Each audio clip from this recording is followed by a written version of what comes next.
France और भारत के रिश्ते एक डील के बाद नई दिशा की ओर बढ़ते हुए नजर आ रहे हैं। पहले भारतीय वायुसेना ने अपनी नई स्क्वाड्रन के लिए राफेल को चुना था, तो अब नौसेना ने भी राफेल को ही तरजीह दी है। फ्रेंच मीडिया की माने तो मार्च में जब फ्रांस के राष्ट्रपति इमैनुअल मैक्रों भारत की यात्रा पर आएंगे तो दोनों देशों के बीच ये डील साइन हो सकती है। दिलचस्प बात यह है कि इस डील के लिए उसने अमेरिकी जेट FA-18 सुपर हॉर्नेट को रिजेक्ट किया है। ये डील भारत और फ्रांस के रिश्तों में एक मील का पत्थर साबित होगी।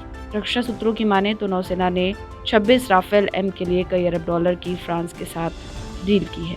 वही राफेल बनाने वाली कंपनी दसॉल्ट एविएशन को इस बात पर भरोसा है कि भारतीय नौसेना की वॉरशिप INS विक्रांत के लिए राफेल को मंजूरी मिल सकती है। राफेल M को अभी तक ग्रीस, इंडोनेशिया और UAE की सेना इस्तेमाल कर रही है। खास बात है कि नौसेना ने अमेरिकी जेट FA-18 सुपर हॉर्नेट को रिजेक्ट किया है। नौसेना की तरफ से इस साल की शुरुआत में दोनों जेट्स का ट्रायल किया गया था।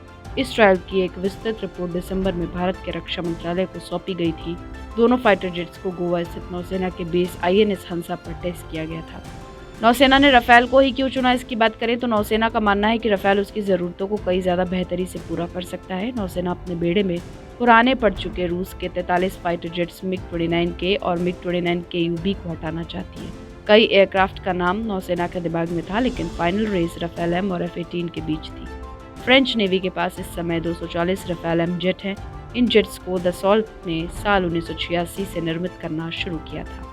दोनों ही जेट्स पहले ही एडवांस्ड एयरक्राफ्ट कैरियर्स पर तैनात हैं। ऐसे में दोनों जेट्स काटोबार सिस्टम से लैस एयरक्राफ्ट कैरियर्स के लिए फिट है। नौसेना के पास इस समय नया एयरक्राफ्ट कैरियर INS विक्रांत है और एक पुराना INS विक्रमादित्य है। विक्रमादित्य सोवियत संघ का कीव क्लास का एक एयरक्राफ्ट कैरियर है जिसका आधुनिकीकरण भारत में किया गया है। ये दोनों वॉरशिप स्टोबार एयरक्राफ्ट कैरियर हैं। आपको बता दें कि काटोबार सिस्टम से लैस कैरियर पर फाइटर जेट्स अरेस्टेड लैंडिंग कर सकते हैं, लेकिन स्टोबार से लैस कैरियर पर अरेस्टिंग गियर्स तो होते हैं, लेकिन कैटापुल्ट्स ना होने की वजह से जेट्स को सीमित जगह पर टेक ऑफ करने में खासी दिक्कतें होती हैं।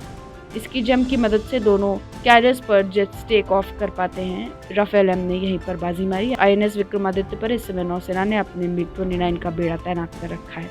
राफेल M ने कुछ ही दिनों पहले अमेरिकी नौसेना के aircraft carrier USS George W Bush पर कई तरह के मैनूवर्स को सफलतापूर्वक अंजाम दिया था।